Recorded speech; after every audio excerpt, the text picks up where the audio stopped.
Hola! En aquest primer vídeo de microformació parlarem dels nous Incoterms de la Cambra de Comerç Internacional, els Incoterms 2010. Com vosaltres ja sabeu, els Incoterms són termes de comerç internacional. En qualsevol operació de compra-venda internacional utilitzem els Incoterms.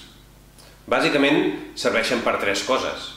Per quedar amb el preu, saber qui ha d'assumir el cost de les operacions, el transport, l'assegurança, les aduanes, quina de les dues parts, comprador o venedor.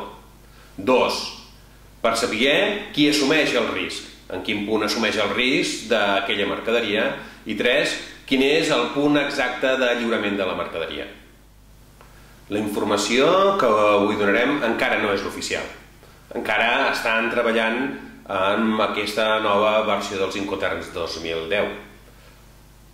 Lo normal, segons les previsions, tindrem informació oficial de la Cambra de Comerç a partir del segon semestre de 2010 i entrarà en vigor l'1 de gener del 2011.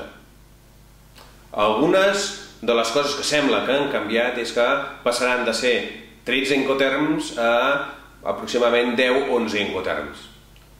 Desapareix el DES, desapareix el DAF i també desapareix el DD1. S'incorpora un nou Incoterm que a mi em sembla que pot ser molt potent, que és el DAP, Delivery at Point. També sembla ser que la Cambra de Comerç Internacional ha posat esforços en que els Incoterms s'adeqüin més a la realitat del comerç internacional i també del bon ús dels Incoterms. Posem un exemple. Per exemple, és típic utilitzar malament els Incoterms.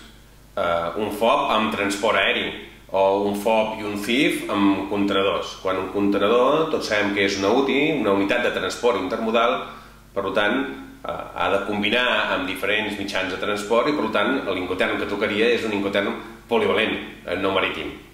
Bé, tot això ho anirem aclarint i us aniré informant de totes les novetats que hi hagin en els Incoterms. Si aquesta microformació us ha agradat i penseu que podeu ajudar a altres persones, envieu el correu electrònic que heu rebut als vostres contactes. Si voleu seguir amb aquesta microformació d'una forma periòdica i gratuïta, podeu inscriure's en el formulari que teniu aquí a la plana. Espero que us hagi agradat. Ens veiem el mes vinent. Gràcies.